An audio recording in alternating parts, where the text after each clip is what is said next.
Silný príbeh témy umelej inteligencie pokračuje, aj keď trhy už viac vnímajú, komu miliardové investície prinášajú úrodu a kto len sľubuje budúce zisky.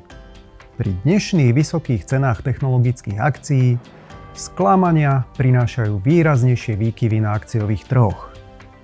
Pozrite si februárový investičný zoom ČSOB a dozviete sa viac o dianí na svetových finančných trhoch.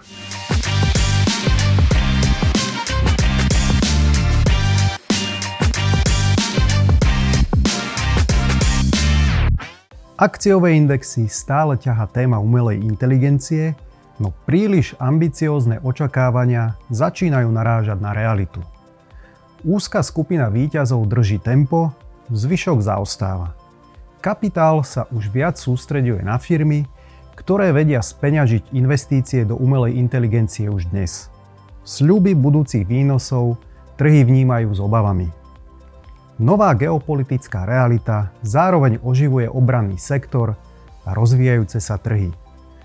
V zmiešaných portfóliách nášho riešenia investovanie na mieru zvyšujeme váhu v segmente produktov pre domácnosť a osobnú starostlivosť, ktorý je odolnejší voči výkyvom ekonomiky.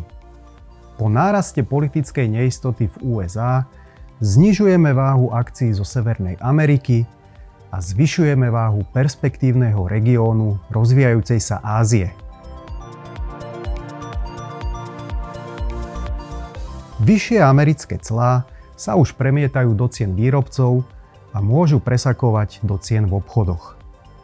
V USA vidíme slabnúci trh práce a klesajúce úspory, pričom inflácia zostáva vyššia, ako by si želala centrálna banka Fed. V eurozóne inflácia ďalej chladne a je v komfortnej zóne Európskej centrálnej banky. Slabší dolár zvyšuje potenciál rozvíjajúcich sa krajín, ktoré môžu pridať rast do našich zmiešaných portfólií.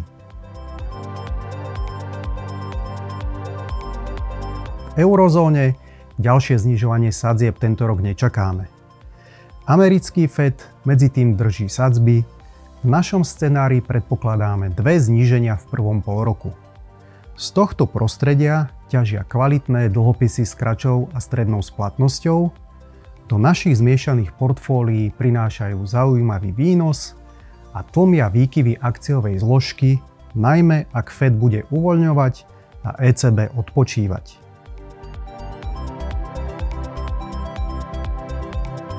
Rokovania o prímeri na Ukrajine sa hýbu pomaly a mier je stále v nedohľadne. Blízky východ je mimo hlavných titulkov, no eskalácia je možná, najmä v línii vzťahov USA a Irán.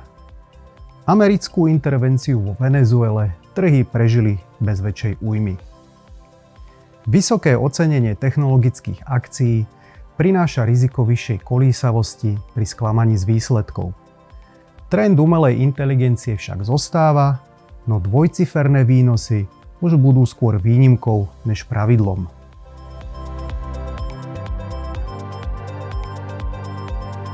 Poklesy investície nás bolia 3-krát viac, než je naša radosť z rastu. Preto máme prirodzenú tendenciu predávať v panike pri poklesoch a nakupovať v čase rastu, keď už je ale neskoro. Ak niekto váha, ako sa bude vyvíjať ekonomika, alebo sú už akcie príliš drahé, pravidelné investovanie slúži ako dobrý tlmič nervozity. Staňte sa aj vy smart investorom a rozbehnite teraz svoje investovanie s bonusom. Pre viac informácií sledujte stránku www.čsob.sk.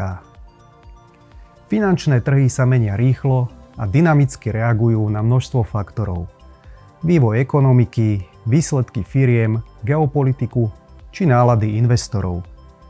Ani najlepší analytici, dátové modely a umelá inteligencia ale nevedia presne povedať, kam pôjdu trhy zajtra, o týždeň či o mesiac. Správne nastavená investičná stratégia, dlhodobosť a pravidelnosť fungujú lepšie než snahy o triafanie toho ideálneho dňa D. Ďakujem za vašu priazeň, teším sa na vás na budúce. Do investovania.